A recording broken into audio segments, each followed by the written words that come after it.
देखिए, आज से पहले भले ही आप कंसिस्टेंट ना रहे हो, भले ही आप डिसिप्लिन ना रहे हो, भले ही आपके मार्क्स अच्छे ना आ रहे हो, भले ही आपके नोट्स प्रिपेयर ना हो, आपको सिर्फ एक होप रखनी है, आपको सिर्फ एक सेल्फ बिलीव रखना है।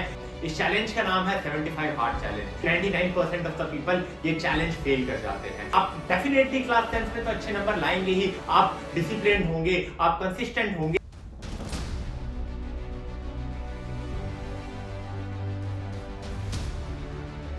अंकित भैयापुरे, एक आम इंसान, एक जोमेटो डिलीवरी बॉय। कभी किसी ने नहीं सोचा होगा कि एक टाइम ऐसा भी आएगा जब देश के प्राइम मिनिस्टर नरेंद्र मोदी के साथ ही एक स्टेज शेयर कर रहे होंगे, कैबिनेट्स की इंपॉर्टेंट इवेंट्स का ये हिस्सा होंगे, बड़े बड़े सेलिब्रिटीज जैसे एलविश यादव, रणवीर अलाहाबादी या भारती सिंह के साथ ये तस्वीरें खिंचा रहे होंगे। आज देश का हर एक आम आदमी इन्हें फॉलो कर रहा है, इनके रूटीन्स और इनके स्टाइल्स को कॉपी कर रहा है। ऐसा क्या अलग किया अंकित भैयापुरिया ने कि आज इनका इतना नाम है और आज देश के सारे युवा इनको फॉलो कर रहे हैं। अंकित भैयापुरिया ने ना सिर्फ एक टफेस्ट चैलेंज को अटेम्प्ट किया बल्कि उसे अचीव भी किया। इस चैलेंज का नाम है 75 हार्ड चैलेंज। इस चैलेंज की टफनेस का अंदाजा आप इस बात से लगा सकते हैं कि 99% ऑफ द पीपल ये चैलेंज फेल कर जाते हैं। Quit 75 hard. I failed 75. I failed 75 hard. I failed the 75 hard challenge. I failed. I messed up the second. ये चैलेंज ना सिर्फ आपकी कंसिस्टेंसी को टेस्ट करता है बल्कि आपके डिटर्मिनेशन को भी टेस्ट करता है। आज की वीडियो में मैं आपके लिए, आपका सौरभ भैया आपके लिए एक स्टूडेंट ओरिएंटेड 75 हार्ड चैलेंज लेके आया है।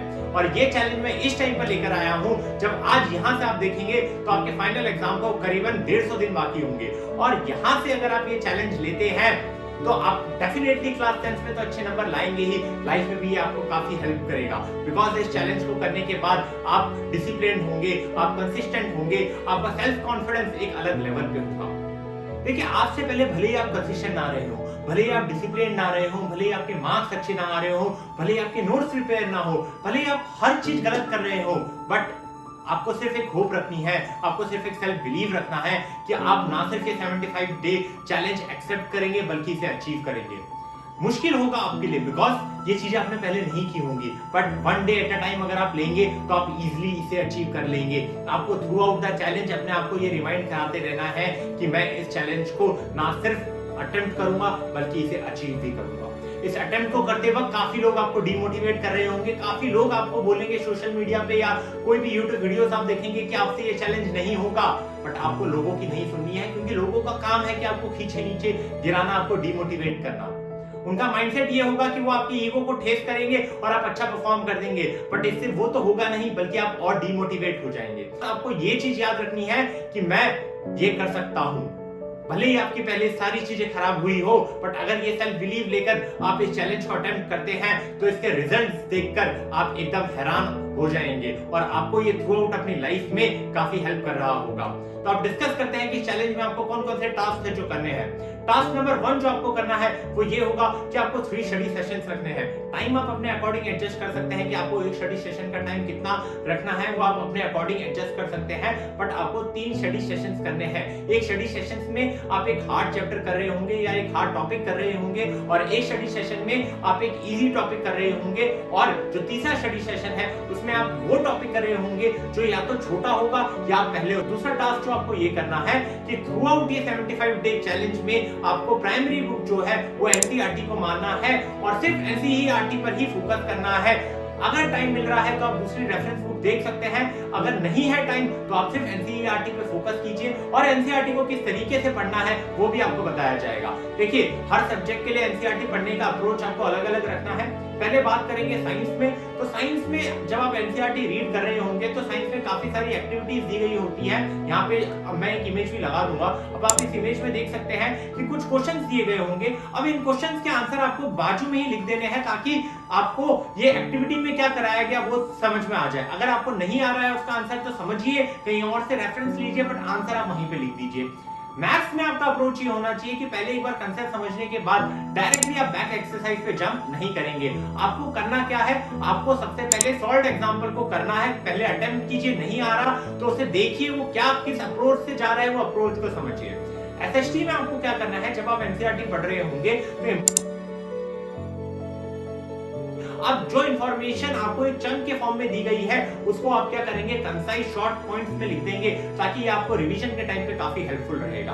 तो थ्रू आउट आपको 75 डेज प्राइमरीली सिर्फ एनसीईआरटी पर ही फोकस करना है, और अगर आप सिर्फ एनसीईआरटी पर भी फोकस करेंगे तब भी आप इजीली 90-95% ले आएंगे।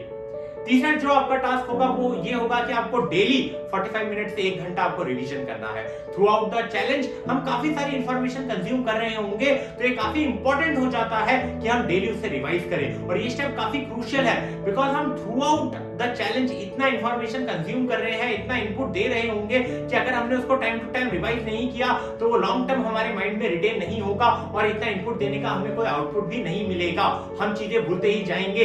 इसीलिए रिवीजन आपको करना है, डेली आपको 1 घंटा एटलीस्ट रिवीजन के लिए अलॉट करना है। और रिवीजन कैसे करना है, अगर इसमें कोई डाउट है तो ये वीडियो मैं पिन कर दूंगा, आप इस वीडियो को भी देख सकते हैं।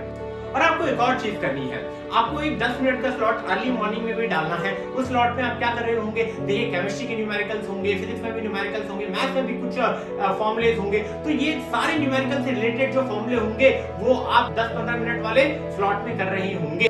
चौथा टास्क जो आपको करना है वो आपको एक 45 मिनट से 1 घंटे का स्लॉट डेली डालना है, जिसमें आप सिर्फ एक्सरसाइजेस कर रहे होंगे, जिसमें सिर्फ आप न्यूमेरिकल्स कर रहे होंगे, चाहे वो फिजिक्स के हो, चाहे वो आप केमिस्ट्री के कर रहे हो, चाहे वो आप मैथ्स के कर रहे हो।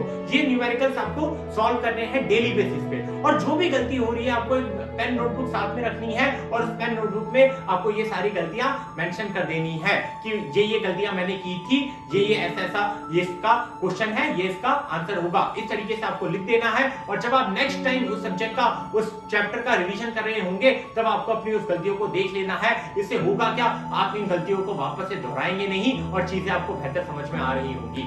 पांचवी चीज जो आपको करनी है वो ये है कि आपको अपना स्क्रीन टाइम रिड्यूस करना है 75% से, या सिंपल भाषा में कहूं तो आपको थ्रू आउट द डे सिर्फ 30 मिनट सोशल मीडिया पे देना है, या 30 मिनट आपको स्क्रीन टाइम पे देना है।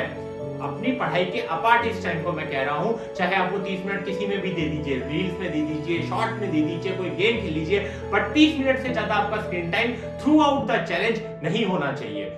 नेक्स्ट टास्क जो आपको करना है वो ये करना है कि थ्रू आउट जो 75 डेज रहेंगे उसमें आपको 30 मिनट एक्सरसाइज करनी है, और या उसमें आप मेडिटेशन भी कर सकते हैं। देखिए हम अपने हेल्थ को ना हमेशा कॉम्प्रोमाइज कर देते हैं, अपनी हेल्थ का इतना ध्यान रखते नहीं है, और इसका फिर जो डिसएडवांटेज है हमें फाइनल एग्जाम के टाइम पे मिलता है। जब हमारा एग्जाम होता है तब हम बीमार पड़ जाते हैं, और जितनी एफिशिएंसी के साथ, जिस तरीके से हमें परफॉर्म करना चाहिए हम परफॉर्म कर नहीं पाते, और हम फिर ये सोचते हैं कि यार मैं 80, 90, 95 आराम से ला सकता था, बट मेरी हेल्थ अच्छी नहीं थी, मेरी तबीयत खराब थी, मैं अच्छे से परफॉर्म नहीं कर पाया, जो चीजें मुझे आती थी वो भी मैं लिखकर नहीं आ पाया। अगर इस अफसोस में नहीं रहना है तो डेली आपको मेडिटेट करना है, डेली आपको एक्सरसाइज करनी है। एंड जो लास्ट टास्क आपका रहेगा through out 75 day hard challenge में, आपको करना क्या है, आपको हेल्दी फूड कंज्यूम करना है, और डेली का आपको 3 से 4 लीटर पानी पीना है। अगर ये सारी चीजें, ये सारे टास्क आप थ्रू आउट 75 डे करेंगे तो आपको इसका एडवांटेज क्लास 10th में होगा ही होगा। मैं वापस से इसे रिपीट कर रहा हूं कि आप लिख के ले लीजिए कि क्लास 10th में 90-95% तो आपके आएंगे ही आएंगे, बट साथ ही साथ आप लाइफ में बहुत बेहतर तरीके से आगे और चीजों में परफॉर्म कर रहे होंगे, क्योंकि आप एक कंसिस्टेंट, एक डिसिप्लिन, एक अच्छे स्टूडेंट बन चुके होंगे जो अपने टारगेट पे फुल्ली फोकस रहेगा। अब इस चैलेंजेस के दौरान काफी सारे चैलेंज आपको आ रहे होंगे, जैसे अभी तो आप ये वीडियो देख के फुल्ली मोटिवेटेड रहेंगे, आपका डोपामिन का जो लेवल होगा वो एकदम हाई लेवल पे होगा। अब इस जोश में होंगे कि यस मैं ये 75 डे चैलेंज अटेम्प्ट करूंगा, बट होगा क्या, जैसे जैसे दिन जाते जाएंगे आपका डोपामिन का लेवल नीचे आता जाएगा, जो आपका मोटिवेशन था वो मोटिवेशन खत्म होता जाएगा। तब वहां बच्चे हार मानना शुरू करेंगे, तब वहां बच्चे बहाने मारना शुरू करेंगे कि यार मेरा सर दर्द हो रहा है, मेरा यहाँ दर्द हो रहा है, मेरे को ये प्रॉब्लम है, मेरे को वो प्रॉब्लम है, और उनके प्रॉब्लम की जो लिस्ट है वो बढ़ती जाएगी। बट उस टाइम पे आपको डिमोटिवेट नहीं होना, बस आपको ये याद रखना है कि मेरा ये गोल है, मुझे 95% लाना है। देखिए गोल तो सबका होता है, सबको करना होता है, बस आप अपने आप को थ्रू आउट उसको रिमाइंड करो कि यार मुझे 95% लाना है, तो इस टाइम पे मैं ये चीजें नहीं छोड़ सकता। देखिए 1 डे एट अ टाइम लीजिए, जो टास्क है उसे कंप्लीट कीजिए, बस जहां आप डिमोटिवेट हो रहे हैं आपको अपने गोल को रिमाइंड करना है कि यार मुझे ये चीज करनी है। सेल्फ बिलीव रखना है थ्रू आउट, तो भले ही आप डिमोटिवेटेड भी रहेंगे बट अपने गोल को अगर आप याद करेंगे ना तो आपको उस टाइम पे मोटिवेशन मिलेगा और कभी भी गिव अप नहीं करना है। अगर आपको लग रहा है कि मुझसे नहीं होगा तो अपने आप को सेल्फ रिमाइंड करते रहिए कि नहीं, मैं कर लूंगा, मैं कर लूंगा, मैं कर लूंगा, और सिर्फ अपने आप की सुनते जाइए। दुनिया की जितनी कम सुनेंगे उतना आप बेटर परफॉर्म करेंगे। तो अगर ये वीडियो पसंद आई हो तो वीडियो को लाइक कर दीजिएगा, चैनल को सब्सक्राइब कर दीजिएगा और कमेंट में ये लिख दीजिएगा कि मैं ये चैलेंज अटेम्प्ट करूंगा ही करूंगा, एंड इस चैलेंज को मैं एक्सेप्ट करने के बाद अचीव भी करूंगा। और अचीव करने के बाद यहाँ वापस आएंगे आप इस वीडियो पे और लिखेंगे कि आई हैव डन दिस, मैंने ये चैलेंज कंप्लीट कर दिया है। और क्या चेंजेस आप ऑब्जर्व करे हैं आप वो भी कमेंट सेक्शन में लिख सकते हैं। दोस्तों के साथ भी अपने शेयर कर लीजिएगा और चैनल को सब्सक्राइब कर लीजिएगा। Thank you.